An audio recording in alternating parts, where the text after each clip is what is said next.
recuperar, ¿no es cierto?, el próximo martes. El horario todavía lo tenemos que confirmar. A ese mismo tema, si alguien quiere luego de la clase revisar el examen, no hay ningún problema, podemos hacer una revisión de su examen sin ningún tipo de inconveniente. Pero los exámenes no se publican. Una vez finalizados, no se vuelven a publicar. ¿Sí? De todos modos, es imposible modificar ningún tipo de respuesta, así que lo que ustedes respondieron, los ítems que ustedes escogieron, son los que ya están grabados, digamos, en cada uno de los exámenes de ustedes. Bien. Bueno, no sé si respecto a esto tienen alguna pregunta, así en general, digamos. Después iríamos puntualmente a aquellos que quieran revisar, el suyo en particular, o si no, hacemos una revisión general, como quieran. ¿Alguna pregunta, alguna duda que les haya quedado? Sí.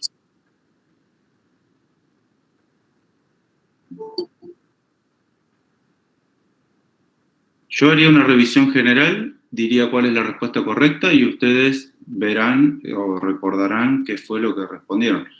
A menos que específicamente alguien quiera ver qué fue lo que respondió en esa pregunta puntual, entonces buscamos su examen y les comparto el examen de esa persona. No. No.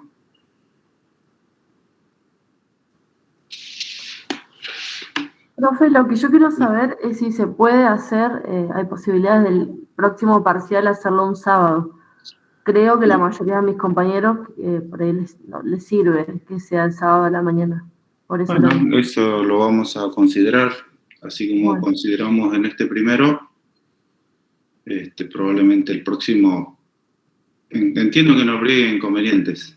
Bien, buenísimo. Porque la modalidad va a ser la misma, indudablemente. Perfecto.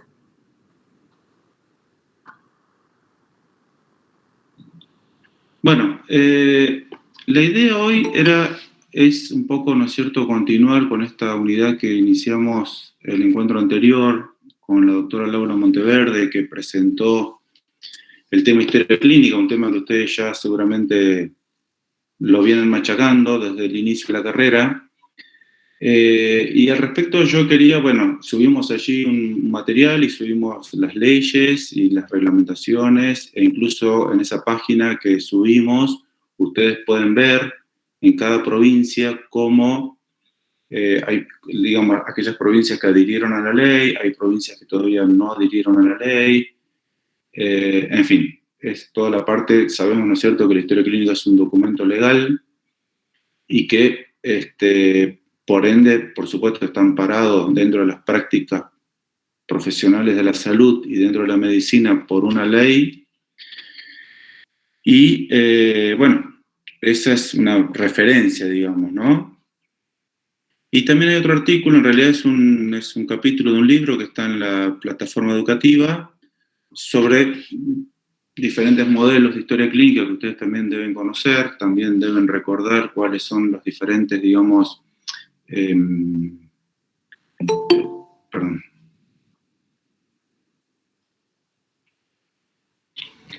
cómo se divide la historia clínica, cuáles son las diferentes partes que tiene la historia clínica, se me fue ahora la palabra, datos personales, todas estas cuestiones que ustedes ya saben, y que datos personales, motivo de consulta, hay historias clínicas que tienen un espacio para hacer el familiograma. No sé si conocen ya la técnica familiograma. Sí, en Tallera lo vimos. Bien, perfecto. Bueno, el espacio para el familiograma, etc.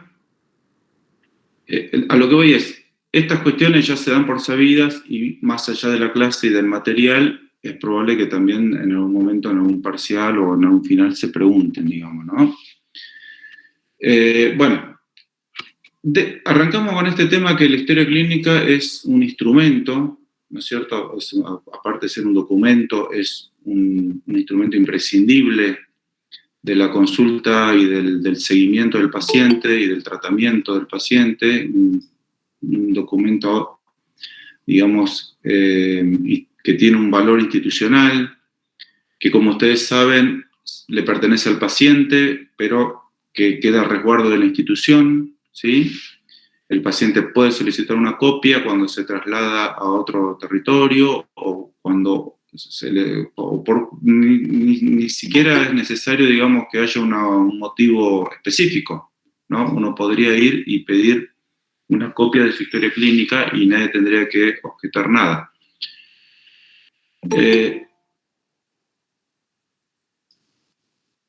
Ahora, la historia clínica es, como dije, esta herramienta, digamos, este documento que se va a completar o se va a llenar, ¿no es cierto? Ya sea sustrato papel o virtual, ¿no? Dentro de lo que digamos, un marco mayor, ¿no es cierto?, que es el de lo que consideramos como entrevista clínica, ¿no? Y esta unidad es un poco eje de la asignatura, porque justamente si la asignatura se llama relación médico-paciente, la relación médico-paciente nos lleva a pensar en este encuentro entre alguien que necesita resolver una situación y alguien que tiene la capacidad, digamos, ¿no es cierto?, la posibilidad de responder. Y él, digamos, el encuadre, por así decirlo, el marco en el cual todo este proceso se da, ya sea, a menos que el paciente esté inconsciente, que sea una urgencia, digamos, pero todo el encuadre en el que se va a dar desde que el paciente inicia un tratamiento hasta su alta, va a estar dado dentro de lo que conocemos como entrevista clínica, más allá que parezca una conversación, más allá que sea un diálogo quizás del médico con el paciente que está internado en una sala, todo es parte de lo que conocemos como entrevista clínica, ¿no? Entonces, por eso hemos subido esta clase grabada y también allí hay un material que nos va a servir tanto para esta clase como para las siguientes, sobre entrevista clínica. El primer, digamos, como veníamos haciendo en principio, dejamos un espacio, si pudieron ver, yo vi que algunos entraron más temprano al aula y probablemente, espero, hayan podido ver la clase. Si hay alguna pregunta, alguna duda, algún comentario. Profe, yo no pude ver la clase, pero sí estuve leyendo los PDFs y le iba a consultar porque no encontré desarrollado algunos temas que están en el programa sobre entrevista, como por ejemplo la transferencia y contratransferencia, los niveles de empatía. Bien. Y le iba a consultar si no podíamos usar otro PDF que hable sobre eso en caso de que no lo encontremos. Yo por lo menos no lo pude... Sí, no, todavía no está ese material.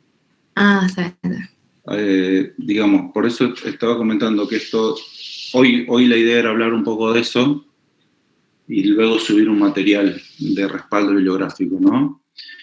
De aquí en adelante, salvo en realidad incluso hasta la última unidad que hablemos de grupos terapéuticos o equipo de salud, todo como que va a ir vinculado a este tema, digamos, ¿no? Como empezamos, comunicación, historia clínica, entrevista clínica, ¿sí? Vamos a ver estilos de personalidad en la entrevista clínica, vamos a ver aspectos del desarrollo de la personalidad en el ciclo vital del individuo, vamos a ver familia, tipos de familia, que a lo mejor ustedes también ya lo han visto, pero lo vamos a repasar un poco. Todo en el marco de lo que es la entrevista clínica, ¿no? Y también situaciones particulares, como por ejemplo pacientes agresivos, pacientes con trastornos mentales. Ahí creo que ya hay un artículo sobre vinculado a la salud mental o cómo dentro de la entrevista médica también poder evaluar mínimamente el estado mental del sujeto, ¿no? No se olviden que ustedes están formándose como médicos clínicos, médicos generalistas, ¿sí? Y el médico generalista, no sé si ustedes vieron la incumbencia del título, pero justamente les habilitaría para, digamos, poder intervenir en todo tipo de procesos de salud, de enfermedad, atención. No necesariamente siendo un psiquiatra especialista en salud mental, pero sí tienen que tener herramientas para poder detectar algunos procesos de sufrimiento mental o padecimiento mental que los pacientes puedan traer, digamos, de manera, vamos a llamarlo, concomitante o comórbido al motivo de consulta clínica, digamos, ¿no? O médica, propiamente dicho. Entonces, hay varios temas, yo creo que ahí en la clase justamente lo aclaré, que estos temas me gustaría por ahí charlarlos, pero antes de pasar a esos temas, de vuelta quería, en general, si alguien pudo ver el material o la clase y tiene alguna duda puntual. No. Bueno.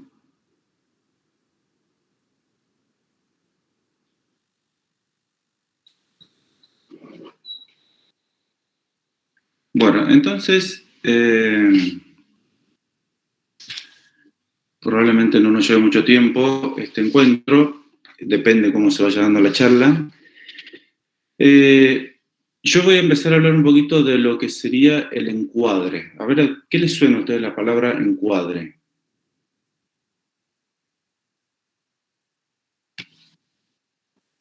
¿Cómo? Una categoría dentro de... Podría ser, sí, pero... Encuadre. Esa era la palabra, perdón, esa era la palabra que me olvidaba, categorías de la historia clínica. Casi. Claro, eso iba a decir, como un contexto. Como un contexto, exactamente. Una situación en la que se da algo. Una situación en la que se da algo. Perfecto. ¿Sí? Yo me lo imaginé como más un marco de referencia. Un marco, perfecto, encuadre, viene de cuadro, los cuadros están enmarcados. Muy bien. Y justamente tiene que ver con esto, ¿no? Un marco de referencia, un límite, ¿no es cierto? Digamos, una estructura, ¿no? Que en algún sentido va a condicionar y va a limitar y a, digamos, hacer una referencia durante la entrevista clínica, ¿sí? El primer, digamos, límite que tiene toda entrevista clínica es un límite temporoespacial, ¿no? O sea, una situación clínica o una entrevista clínica se va a dar en un tiempo y en un espacio determinado, ¿no? Como toda comunicación, digamos, ¿no? Entonces, esa es la primera limitación. Y ahí ya nos vamos a un tema que tiene que ver con el tiempo en el cual se va a desarrollar la entrevista clínica, ¿no?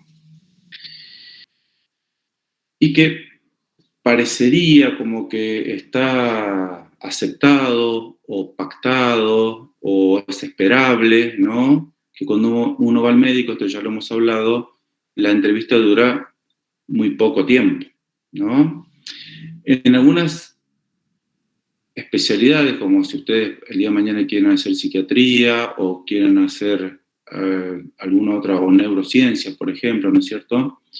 Y se requieren varias sesiones para poder avanzar en el tratamiento, a veces es bueno que el tiempo, digamos, se mantenga, el tiempo que dura este encuentro, esta entrevista, digamos, ¿no? Y que sea pactado, tanto negociado, por así decirlo, por el profesional y por él o los pacientes o la familia, etc. Entonces, dentro del encuadre son ciertas pautas, como esta del tiempo, digamos, ¿no?, que se deben sostener a lo largo de la entrevista. Digamos, esta necesidad de encuadrar la entrevista clínica, o sea, de poner límites, y ahora vamos a ver cuáles son otros de estos límites. El primero es el tiempo, digamos, ¿no?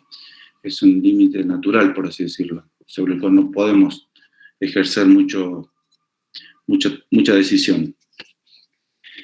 Fue algo que Freud analizó en sus comienzos, ¿no? A partir de que desde la técnica psicoanalítica, ¿no es cierto?, lo que se trata de mantener es una distancia objetiva con el paciente, no involucrarse emocionalmente con la o el paciente, y esto le llevó a Freud a plantear ciertas reglas o normas que debían regir los encuentros o las sesiones de psicoanálisis, ¿no? Entre ellas el tiempo de la duración de la sesión, que él lo pautó en más o menos 40 a 50 minutos, la frecuencia con la cual se iba a atender al paciente, una vez por semana, cada 15 días, o en los inicios Freud atendía prácticamente todos los días de la semana. Y dentro de lo que es la relación, y esto sí atañe a todas las profesiones, de la salud sobre todo, ¿no es cierto?, ciertas limitaciones que Freud planteaba. Freud iba un poco al extremo, digamos, ¿no? Y decía que, por ejemplo, no se podía saludar al paciente si uno se lo cruzaba en la calle o en el mercado. O sea, no había que establecer ningún vínculo fuera de lo que fuese la sesión, ¿no?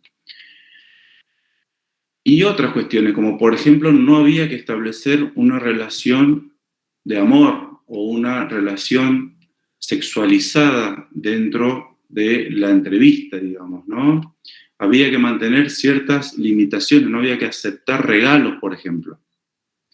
Y lo otro que había que sostener era la paga, o sea, los honorarios, cómo y cuándo se iban a pagar, y el cumplimiento de parte del paciente de la asistencia a las terapias. O sea, que si el paciente faltaba, igualmente tenía que abonar la sesión, ¿no? Esto era por una cuestión, digamos, de generar responsabilidad en el paciente.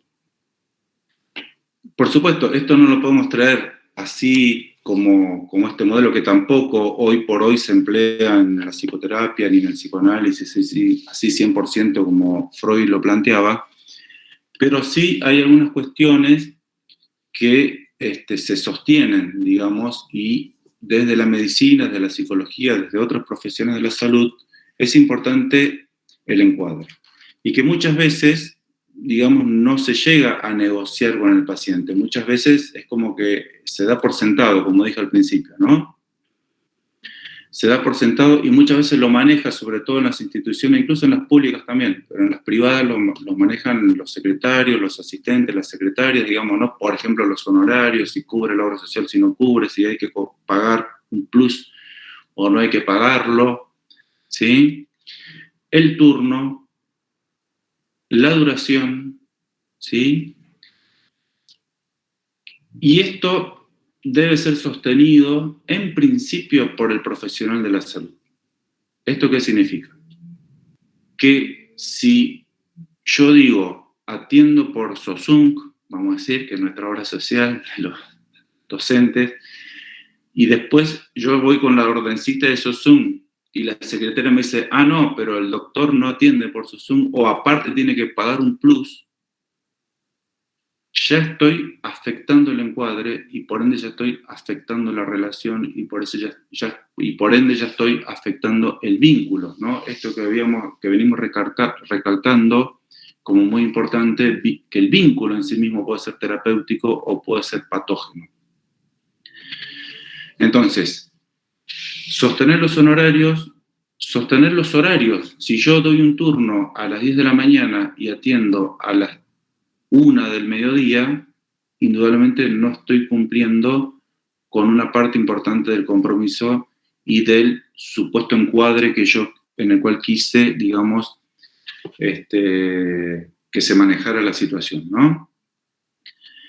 Entonces, honorarios, turnos, tiempo de la atención, eso va mucho en la personalidad de cada médico y de cada médica y también en la especialidad, como dijimos antes, ¿no? Y en el espacio donde se desarrolla la entrevista clínica, ¿sí?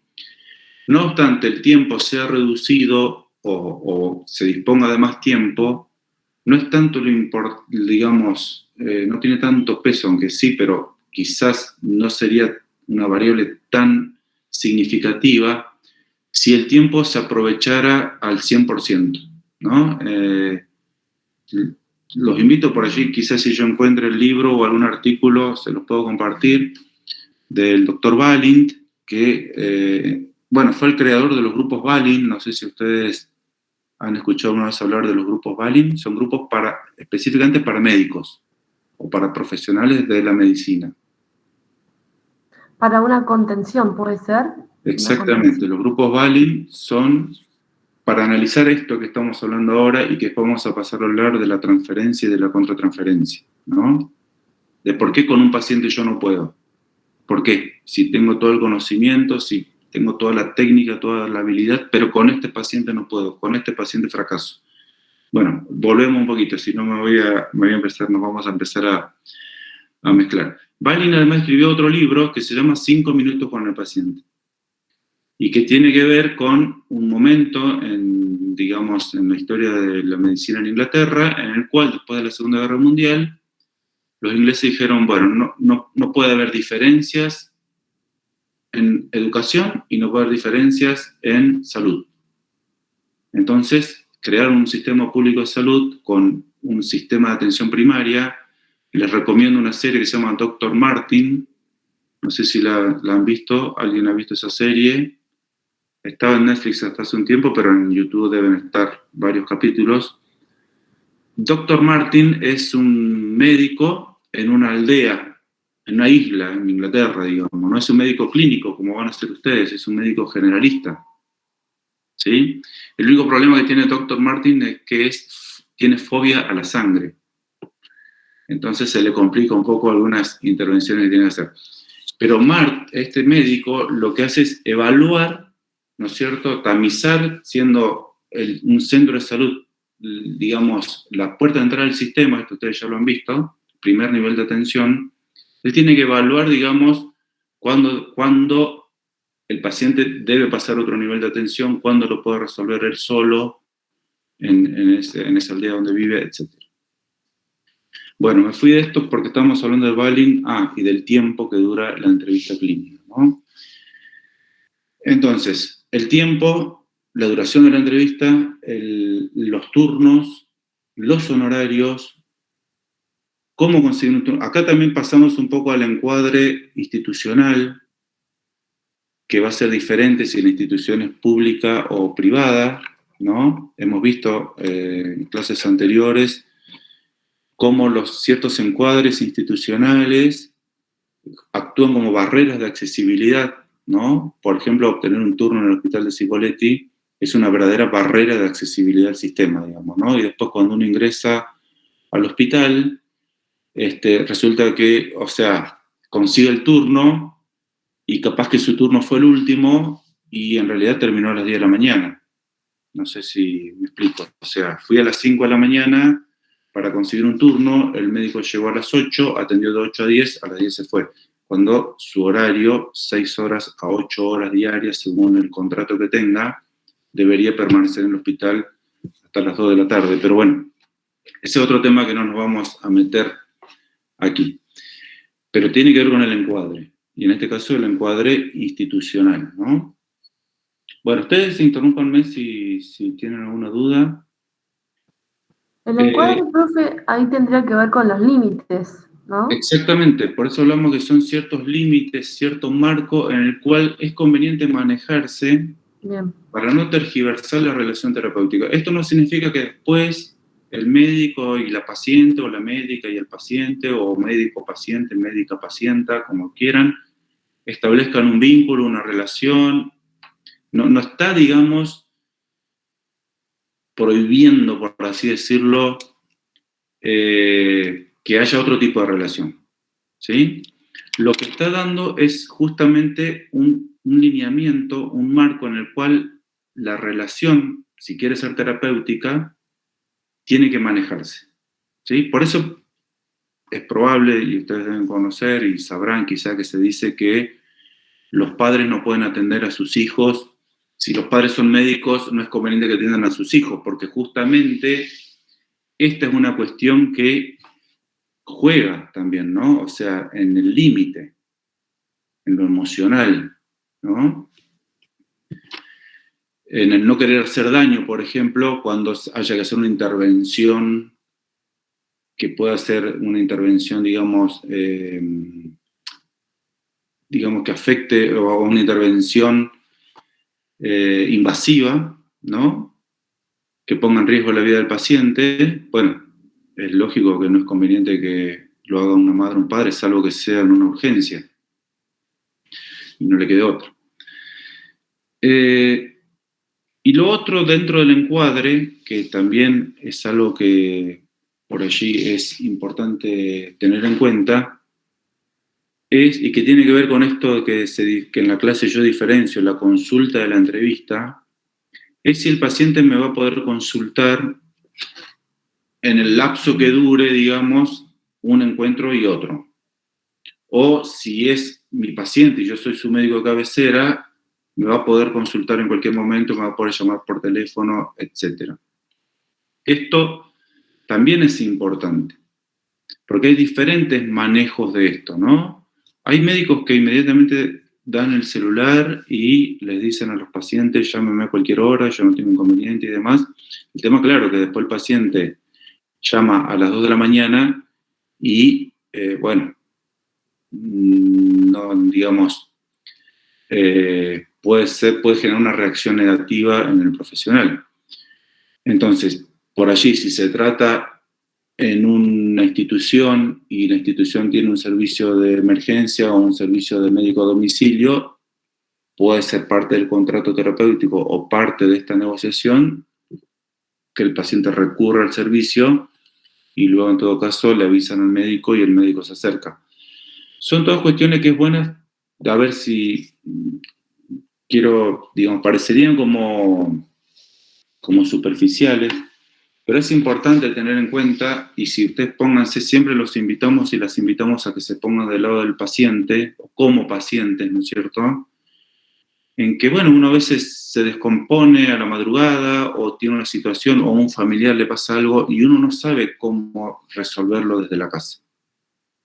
¿Sí? Si tiene que llamar, si la obra social se lo va a cubrir, ¿no? Si no sabe ni idea de los costos que puede cobrar una ambulancia para llegar hasta su casa, llama al hospital y al hospital le dicen, como me ha pasado a mí, mire, en este momento hay una sola ambulancia y está en tal barrio, de acá hasta 5 horas no vamos a poder ir, y entonces llama a otro que es privado y me dice, le va a salir tanto, y yo le digo, no hay inconveniente, vengan, y resulta que a las 3 horas vuelvo a llamar y no vienen. Todas estas cuestiones, digamos, hacen a que algo está faltando en el encuadre, ¿no? Algo está faltando en el encuadre. ¿Vamos hasta allí? Sí, profe. Bueno. Sí, profe. Bueno. Volvemos un poquito al psicoanálisis y a Freud, ¿no? ¿Por qué Freud se ponía tan rígido, digamos, por así decirlo, ¿no? Con esto. En los inicios del psicoanálisis, Freud trabajaba con un médico amigo muy conocido en Viena, digamos, ¿no? Que era Breuer. Y, como ustedes saben, dentro de la neurología era como que se especializaban en el tratamiento de la histeria. ¿Y qué pasó con Breuer? Con Breuer pasó que una paciente se enamoró de él, ¿no?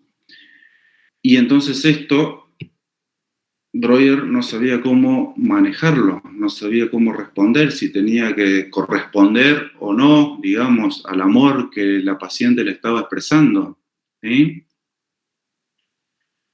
Entonces esta situación, ¿no?, lo llevó a Freud a primero pensar en esto, en las limitaciones, en el encuadre, en enfocarse en la terapia, en enfocarse en lo que, digamos, médicamente debemos responder, ¿no? Esto no va a impedir que el paciente o la paciente se enamore del médico o de la médica, no lo va a impedir. Pero sí le va a ayudar al médico a manejar esa situación, ¿sí?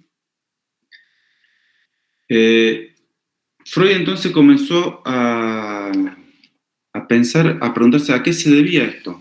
¿Por qué? Si uno va al médico, se termina enamorando del médico, digamos, ¿no? Y entonces comenzó a generar un concepto, ¿no? Que él llamó transferencia. ¿Sí? Alguien preguntó sobre esto. No sé si alguien tiene algún conocimiento dentro de lo que es la terapia psicoanalítica, a qué se llama transferencia y contratransferencia.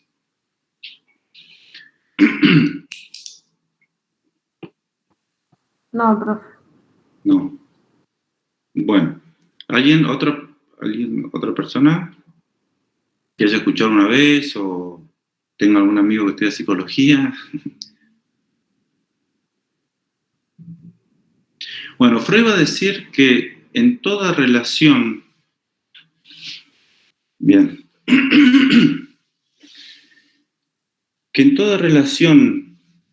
digamos, utilizando un término que viene de la sistémica, ¿no? En toda relación complementaria, ¿no? Donde uno de los comunicantes, o en este caso un profesional de la salud, atiende o ejerce, está en complemento con el paciente, digamos, no está de forma complementaria con el paciente, o sea, el paciente necesita ayuda, el médico se la brinda, ¿no? Por más que critiquemos el modelo paternalista, por más que lo analicemos, digamos, está mal ser paternalista y demás, Freud lo que nos va a decir es que en ese médico muchas veces el paciente ve un padre o ve una madre dispuesta a cuidar, dispuesta a curar, dispuesta a acompañar, ¿sí? O también dispuesto a retarnos, a generarnos una falta, a desampararnos, a abandonarnos, ¿sí? Freud lo que va a decir es que el médico, el docente, el cura, el pastor, y ojo con estas cuestiones, ¿no? Porque allí es después donde aparecen cuestiones de abuso, cuestiones, digamos, justamente porque no hay un manejo, más que nada no hay un manejo de la contratransferencia, que es algo que vamos a hablar a continuación de la transferencia. En todas estas figuras, estos roles que a nivel social tienen cierto poder, quien demande de ese poder, o sea, yo voy al médico porque supongo que el médico sabe y puede curarme. Si no, no iría. Iría, no sé, rezaría o haría otra cosa, qué sé yo. Pero voy al médico porque voy suponiendo que el médico sabe y que puede curarme. Entonces ya voy depositando en ese otro, digamos, una expectativa, por así decirlo, mínimamente una expectativa, ¿no? Freud va a decir que en esa expectativa que uno deposita en el otro, transfiere de manera inconsciente, o sea, una especie de proyección hacia la figura del otro, emociones reprimidas, respuestas emotivas muy primitivas, muy primarias, que tuvimos con nuestros padres o con nuestros cuidadores, digamos, ¿no? Y básicamente las respuestas que, digamos, en nuestra infancia, desde nuestro nacimiento, digamos, y durante los primeros años de vida, para Freud era muy importante los primeros 5 años de vida, las podemos dividir en 2 grandes grupos, y no mucho más: amor u odio, ¿sí? Aceptación o rechazo. No hay mucha posibilidad en un bebé o de un niño, una niña que todavía no ha adquirido el lenguaje, a poder diferenciar qué es lo que está sintiendo. Simplemente lo siente. Simplemente lo siente. Y cuando digo que puedes sentir rechazo o puedes sentir abandono, no me estoy refiriendo a que la madre, el padre lo abandonaron, lo tiraron por ahí. No. Puede ser que en un momento determinado sintió esa falta. y allí se generó una huella, una marca, quedó un registro. Hoy la neurología o la neurociencia nos dicen, ese registro existe a nivel, digamos, de las neuronas, a nivel de las interconexiones, incluso a nivel de cómo se expresa el ADN, cómo se va a expresar y todo lo que tiene que ver con la plasticidad cerebral y demás. Hoy está demostrado cómo las situaciones de estrés que vive una familia generan en los bebés, ¿no es cierto?, alteraciones del desarrollo, dificultades después cognitivas, etcétera, ¿no? Y tiene que ver con que en esa primera etapa, a nivel del sistema nervioso y a nivel psicológico también, si ustedes quieren, es pura absorción, es una esponja. Entonces, esta sensación de abandono puede venir de, qué sé yo, de buscar a la madre dentro de la casa y no encontrarla, o al padre, o al cuidador, llamar y que no le respondan, ¿sí? Llorar y no sentir que hay alguien que lo contiene, ¿sí? Profe, Sí. entonces esto de la transferencia sería como que el paciente idealiza al médico de acuerdo a las inseguridades o falta que sintió en la infancia. Podría decirse, no sé si la palabra es idealiza, lo que sí va a pasar es que va a proyectar. En realidad, todas nuestras elecciones, va a decir Freud, de amorosas o de odio, van a estar en algún punto, ¿sí?, determinadas. Por eso se dice que Freud era determinista, pero en parte tenía razón, ¿cierto? Sí, en algo en la elección de aquel objeto, sujeto, digamos, ¿no es cierto?, que supuestamente va a cubrir una necesidad de nosotros, tiene que ver con algo que nos pasó en nuestra infancia. Sí, es algo que nos resuena, digamos, es algo que De nos alguna resuena. manera, inconscientemente. No somos conscientes, ¿no? Hasta que alguien nos dice, pero tu mujer es igual que tu madre, o hasta alguien que nos dice, ¿no es cierto?, pero tu novio es igual que tu padre, o etcétera, ¿no? O sea, Sí. es ahí donde desde afuera se ve, no desde adentro. Y esto pasa con todas las relaciones, dice Freud. Y con este tipo de relaciones, por ejemplo, médico-paciente, es como digamos, el caldo de cultivo. O sea, es como están dadas las condiciones para que aparezca, ¿no? Para que aparezca esa proyección. Ese deseo de cuidado, esa demanda, esa necesidad, o ese enamoramiento, ese agradecimiento, ¿no? Esa veneración que muchas veces los pacientes tienen por los médicos, por las médicas que los atienden, ¿no? Eso, digamos, es algo imposible de manejar. Es algo imposible de prevenir o de prever que vaya a suceder en una consulta médica, en una entrevista, ¿no? Ni hablar de que esto sea algo patológico. Las invito a ver una película. Yo soy muy de ver películas y de recomendar porque uno ve mucho, se plasma mucho allí, digamos, y lo bueno que a veces se concentra en poco tiempo la vida de un sujeto, digamos, ¿no? Hay una película que se llama Loca de Amor. Se las recomiendo. Búsquenla, está en YouTube seguramente. Loca de Amor es una chica, una película francesa, una chica que sufre un delirio amoroso, digamos, ¿no? Sufre un delirio amoroso en el cual el mecanismo es considerar o saber, a veces se utiliza la palabra creer, pero yo digo que en los delirios no se trata de una creencia, sino que se trata de una aseveración, de una certeza. O sea, esta chica está segura que un médico cardiólogo está enamorado de ella y se comporta en consecuencia, ¿no? Véanla porque ahí está bien claro, digamos, el tema de la transferencia a nivel patológico. A nivel patológico, ¿sí?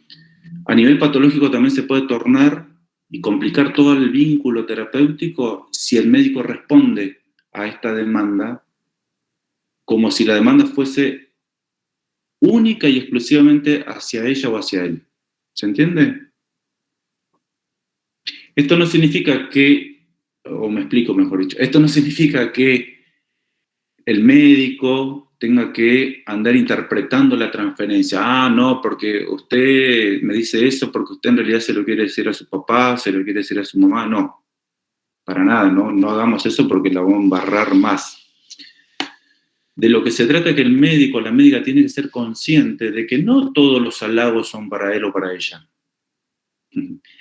O que no todos los enojos y las broncas que lamentablemente muchas veces reciben los profesionales de la salud y en especial los de la medicina, devienen de conductas o comportamientos que ellas o ellos generaron. A veces sí, por eso hay que tener mucha conciencia, mucha claridad y manejarse con mucha cautela, ¿no? Y hacer un buen diagnóstico. Y el buen diagnóstico, a veces en muchas patologías médicas, necesariamente tiene que incluir el aspecto mental. Necesariamente. Porque si no podemos caer en estas cuestiones, ¿no? Entonces, esta respuesta que tuvo Breuer frente a esta paciente que le transfirió su amor, y que Breuer, pobre, no sabía qué hacer, salir disparando, seguir atendiéndola, seguir con el juego, por así decirlo, prestarse a eso, ¿no es cierto? Y que, bueno, Freud analiza con él y terminan, digamos, Freud le recomienda a Breuer que derive a la paciente. Le dice que no la puede seguir atendiendo, ¿no?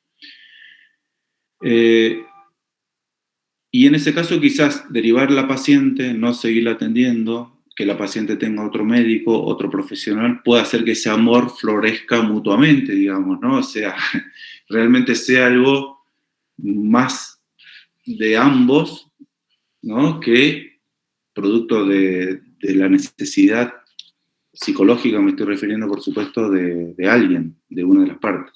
También puede pasar que el médico se enamore de la paciente o del paciente, ¿no? Eso también puede pasar. Esta respuesta, entonces, que Breuer no sabía muy bien qué le pasaba, Freud la llamó contratransferencia. Y la contratransferencia justamente es cómo el médico, el profesional de la salud, el psicoanalista, responde a lo que el paciente le está transfiriendo. ¿Cómo responde? Entonces, si el paciente nos viene con una agresión, muy probablemente, si nosotros no estamos considerando que esa agresión no es solamente producto de ese encuadre, de esa situación en la cual se está dando la consulta, sino que también es porque quizás se sintió abandonado, se sintió dolido. Y por eso a veces nosotros decimos, exagerada la reacción, ¿no? Es exagerada la reacción. La reacción, estoy hablando de esos casos, ¿no? Otros casos en los cuales yo lo traté mal y bueno, me la tengo que bancar si el otro me responde agresivamente. Claro, si por ejemplo el médico tarda 40 minutos en atenderte, 1 hora de tu turno, claro, y ahí... Por eso la importancia del encuadre. Porque Freud quería en esto, digamos, tratar de evitar estas situaciones. ¿Sí? Entonces, si yo lo atiendo en el horario, si le cobro lo que le dije, si lo trato bien como, digamos, la ciencia me dice que tengo que tratarlo, si no omito ningún tipo de procedimiento y la paciente o el paciente igualmente está insatisfecho, igualmente me demanda más, igualmente me dice, no, pero yo necesito consultar con otro, no le creo, desconfío, etc. O sea, ustedes perciben, no, eso no es que le va a ir a decir eso, normalmente los pacientes no dicen eso, pero uno percibe eso. Eso que uno está percibiendo y que está sintiendo dentro de uno, por así decirlo, es la contratransferencia, ¿no? Y entonces, ¿cuál es la idea de tratar este tema en estas clases? Es que si en la medida de vuelta yo vuelvo a esto de la comunicación y del conocimiento, mientras más conocimiento tengo, más posibilidades tengo de controlar el entorno, por así decirlo, ¿no? Y controlarme a mí mismo. Entonces, si yo sé y después leo, estudio o veo algún artículo de estos procesos transferenciales y contratransferenciales. La secretaria, las quejas van a la secretaria, el médico no le dice nada. Sí, es verdad. Es verdad, se esconden. Si, digamos, en medio de esta situación yo tengo que poder poner distancia, no involucrarme, tanto desde el hecho de que la transferencia sea de amor, por así decirlo, por resumirlo en un término, ¿no? Como de que la transferencia venga marcada por el odio, por el rechazo o por la agresión, ¿no? Esto de vuelta, ¿no? Espero que quede claro, no significa que el médico, bueno, sí, es una piedra, como, o sea, de hecho Freud, a ver, ni siquiera se sentaba frente al paciente. O sea, a ese extremo llegaba él a querer de que no se generara, digamos, ningún tipo de cuestión y que el gesto del médico condicionara la respuesta del paciente. Freud lo recostaba sobre un diván, se sentaba a la cabecera y le decía, bueno, hable, le decía, ¿no? Me río porque una anécdota así, entre comillas, les cuento. Fíjense cómo viene todo esto. ¿Ustedes han sentido hablar de Olmedo, un comediante de los años 80, 90? Bueno. Sí, profe, sí. Bueno. Olmedo tenía un sketch que era de Chiquito Reyes. Chiquito Reyes era un amigo de Olmedo y era el hermano de un psiquiatra de Rosario. Yo al principio trabajaba en Rosario cuando me recibí.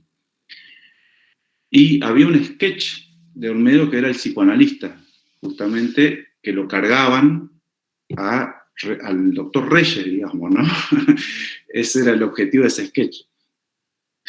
Y la secretaria que trabajaba con nosotros en el consultorio por la tarde era la secretaria del doctor Reyes por la mañana. Y en una ocasión tenía un paciente citado a las 8 de la mañana. En el consultorio no había nadie, en la sala de espera no había nadie. El paciente pasa, digamos, al consultorio del doctor. En medio del silencio, si bien no se escuchaba lo que hablaban, pero se escuchaba que había una conversación, ¿no es cierto? Esto es lo que contaba la secretaria. Ella no era el que estaba escuchando qué era lo que decía el paciente, pero se escuchaba la conversación, el paciente que tenía, y de pronto el paciente dejó de hablar. Entonces ahí sí la secretaria prestó mayor atención a ver qué pasaba, y se empezaron a escuchar los ronquidos del doctor Reyes. El doctor Reyes se había quedado dormido mientras el paciente hablaba. Este es el riesgo, digamos, que conllevaba el método psicoanalítico ortodoxo, ¿no? Discúlpenme, Sí. ya ven.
podemos ir finalizando, si siguen allí. Yo iba a decir justo que a las 8 de la mañana también era como complicado. Bueno, es que en psicología a veces suelen darse esos turnos porque no hay forma de coordinar otros horarios por los trabajos y demás. Es común que por allí se atienda después de las 7 de la tarde, las 8, hasta tarde en la noche. Eso Pensé que era a las 8 de la mañana. No, era a las 8 de la mañana. Era a las 8 de la mañana, sí. Sí, o sea, le habían dado tan temprano porque seguramente que después ya durante todo el día no podía. No podía, así. Claro. Pero bueno, Olmedo siempre en este sketch del psicoanalista, el psicoanalista estaba durmiendo mientras el otro hablaba.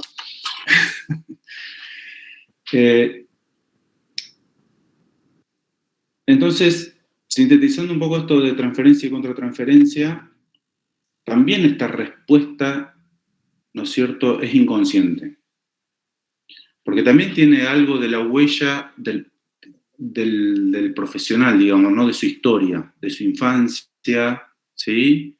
De cómo aprendimos o aprendimos con H intermedia, digamos, a responder ante determinadas situaciones que nos plantea el mundo, que nos plantea el otro, que nos plantean los demás, ¿no? Y que, bueno, de la cual también somos inconscientes, o sea que por allí también a veces la respuesta surge como automáticamente, por supuesto, pero lo importante es si nosotros tenemos en cuenta que mucho de lo que nos transmite el paciente, digamos, no tiene que ver con nosotros específicamente, no tiene que ver específicamente con nuestra persona como profesional, ¿sí? Sino que tiene que ver muchas veces con su historia, con las cuestiones, con las demandas que nunca fueron satisfechas, con los anhelos que nunca fueron cumplidos, con las necesidades que nunca se pudieron satisfacer, etcétera, y que encuentran en este otro, o sea, en mí, en esta figura médica, una respuesta, ¿no? Y que a veces esa respuesta frustra, o a veces esa respuesta llena.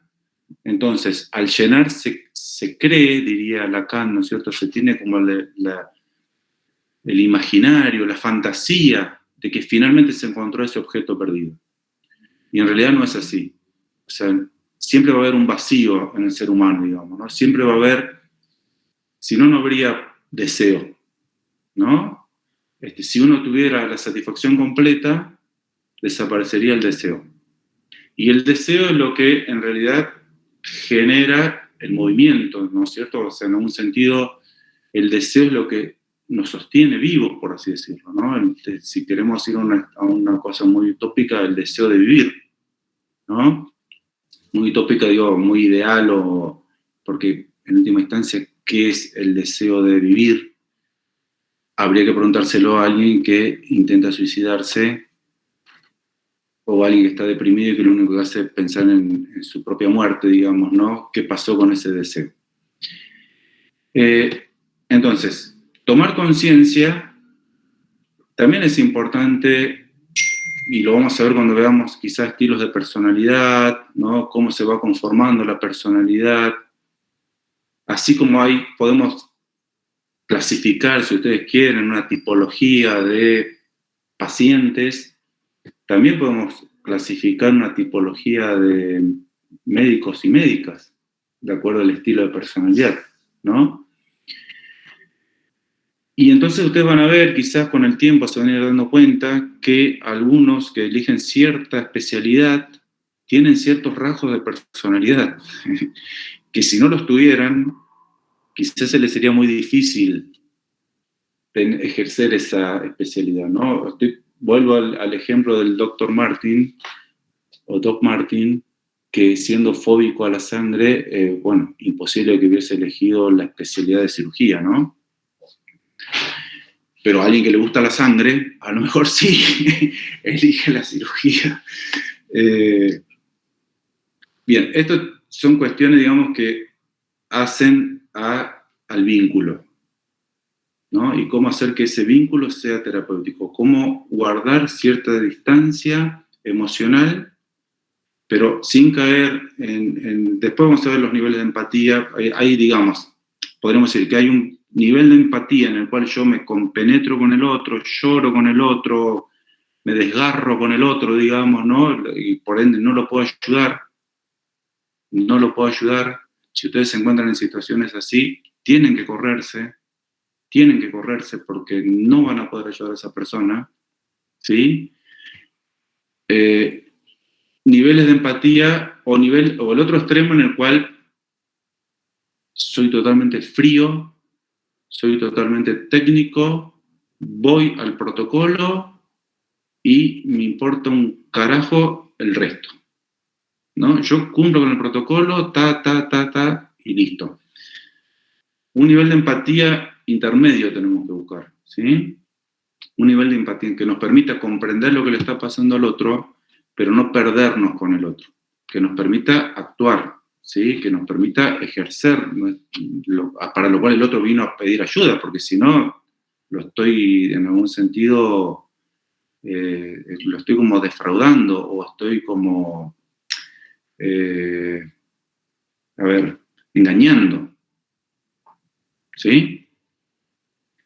Hay otro autor que por allí es también dentro de la psicología, por supuesto, y quizás no iríamos para otro tema, ¿no? Pero solamente se los menciono respecto a esto que estamos hablando. Él tiene un libro que se llama Psicoterapia centrada en el cliente. El autor es Carl Rogers. Y uno ya cuando lee el título dice, ¿cómo cliente? ¿Qué es esto? Digamos, ¿no? Pero cuando uno busca la palabra, lo que significa la palabra cliente, el cliente se refiere a una persona que requiere el servicio de otro porque desconoce cómo resolverlo él mismo, ¿sí? Después si se va a cobrar o no se va a cobrar, si va a ser público, privado, lo que fuese, eso es otro tema, ¿no? Ahora, hay un cliente, hay un paciente, y hay un profesional, hay un médico, hay una médica, alguien que se formó para dar respuesta a la necesidad de ese sujeto. Bueno, ¿cómo va a ser la calidad de la respuesta?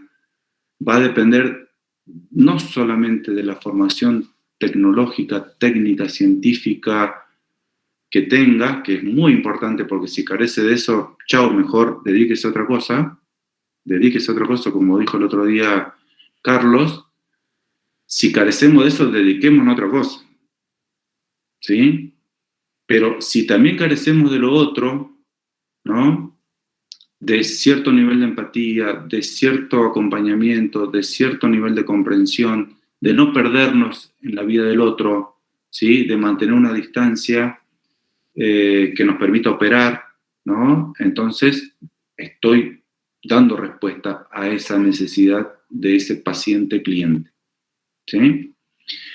Me gusta a veces cambiar el término o reflexionar sobre este término, porque un paciente, ustedes ya lo deben saber, ¿no es cierto? Cuando uno ya dice la palabra paciente, piensa en paciencia, ¿sí? ¿Sí? Piensa en aquel que está esperando, hay que ser paciente, ¿no? Hay que esperar la respuesta del otro. En cambio, cuando uno es cliente, ojo, ojo, que cuando ustedes como clientes los cagan, entre comillas, porque le cobraron mal, o porque le mandaron un producto que vino mal, fallado, qué sé yo, ¿qué hacen? Reclaman. No nos quedamos cruzaditos de brazos. En cambio, parece que si somos pacientes, sí nos tenemos que quedar cruzados de brazos, esperar, ¿no? Y eso también es un riesgo, porque hay mucha gente considerada paciente que es de lo menos paciente que pueda existir, ¿sí? Y de eso, bueno, busquen las noticias, vean y van a ver cómo los pacientes reaccionan ante situaciones que consideran injustas para ellos, ¿no? Y que si uno lo ve de afuera muchas veces son injustas, otras no, otras tienen que ver con la personalidad del paciente, ¿no? Que alguien entre a los tiros, como pasó hace algunos años en la Fundación Médica de acá de Cipolletti, y en ese entrar a los tiros mate a una bioquímica recién recibida que no tenía nada que ver con este médico que estaba tratando a la madre de esta paciente, realmente lo tenemos que analizar no solo desde lo institucional y desde el vínculo médico-paciente, que indudablemente estaba mal, sino también desde la personalidad del sujeto, ¿no? Que era quizás inesperado que reaccionara así, a ese extremo. Bueno, preguntas hasta aquí.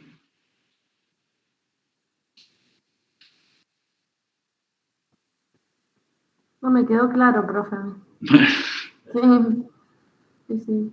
Lo que tenemos que recordar son procesos inconscientes. Nadie lo hace a propósito, aunque sí, o sea, ojo, a ver, cuando estamos hablando de transferencia y contratransferencia, también puede ser que un médico se ponga en seductor, una médica se ponga en seductora, un paciente quiera seducir al médico o a la médica, ¿sí? Desde una cuestión más consciente. Pero cuando a lo que vamos es, cuando todo viene, digamos, dentro de lo esperable, por así decirlo, cuando todo está dentro de este encuadre que hablamos y demás, y se producen estas cuestiones, es un momento de reflexionar y no dejarnos llevar por la primera respuesta emocional que se nos viene, digamos, ¿no?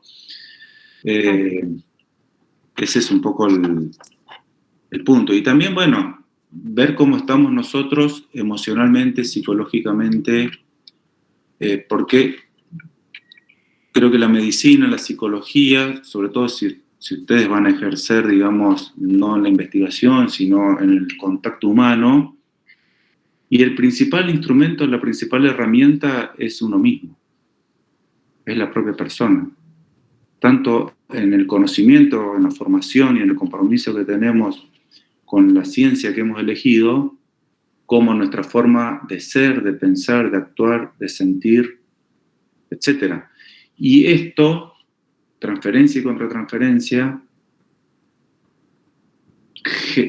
le voy a tener un ejemplo y bueno, después si queda una pregunta más,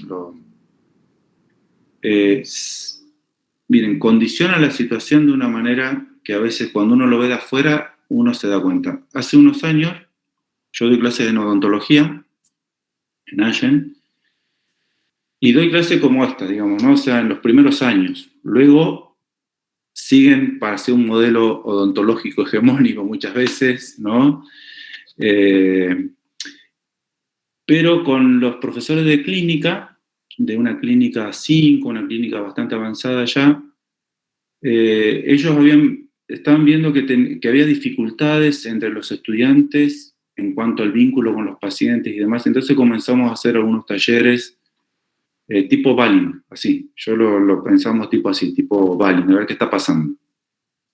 Y una chica, una estudiante, comentó una situación en la cual ella estaba muy mal porque tenía una paciente, una niña de 6 o 7 años, muy colaboradora, muy así, digamos, que venía contenta a la consulta, que se dejaba trabajar, digamos, en la cavidad bucal sin ningún problema, además. Y un día, cuando, digamos, en una de las... No pudo seguir con el tratamiento porque la niña se negó rotundamente a colaborar, empezó a llorar, se puso mal, no quería saber nada. Entonces a mí se me ocurrió preguntarle a la estudiante cómo estaba ella ese día. Se largó a llorar la chica en ese grupo que habíamos armado. No nos contó cómo estaba, no nos contó cuál era su problema, pero esa estudiante se largó a llorar. Indudablemente la que estaba mal no era la paciente, era ella. Y si nuestros pacientes son niñas y niños, también es importante tener en cuenta que tienen mucha más capacidad que nosotros los adultos en percibir las emociones, ¿sí? En intuir cómo está el otro, ¿no? No tanto en pensar, ¿a qué le pasa? ¿Por qué está así? ¿Por qué está así? No, los niños directamente, así como hablamos al principio, digamos, ¿no? A medida que crecemos, vamos poniendo palabras, vamos poniendo discursos, vamos poniendo razonamiento, vamos tratando de entender al otro, nos ponemos, qué sé yo, pero cuando somos pequeños, pequeñas, la emoción se percibe casi sin filtro, ¿no? El bebé que no quiere tomar la teta, ay, que le duele la panza, que esto, que lo otro, que qué sé yo, que le doy la mamadera, que... Pará, tranquilízate, fíjate qué te está pasando, mamá.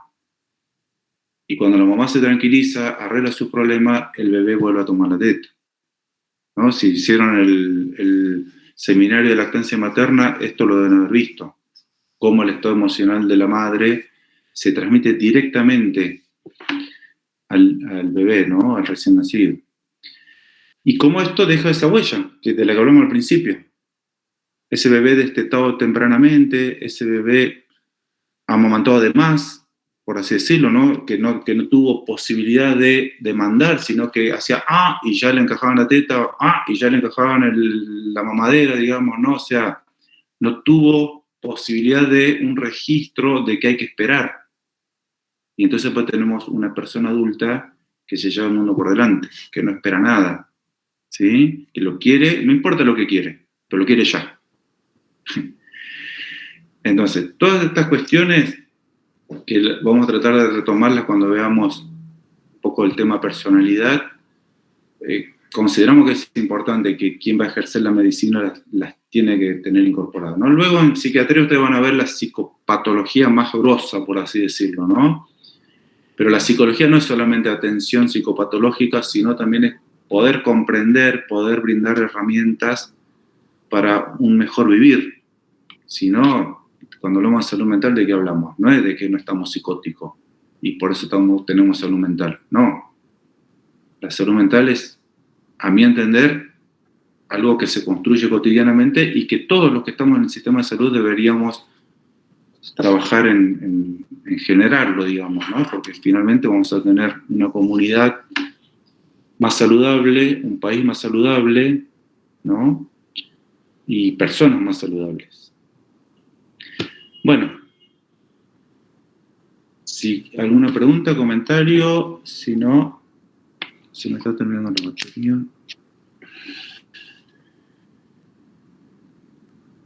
Bueno, si quieren, alguien quiere quedarse para el parcial, para que lo realicen. ¿Cómo? Sí. Bueno. Sí, profe. Bueno.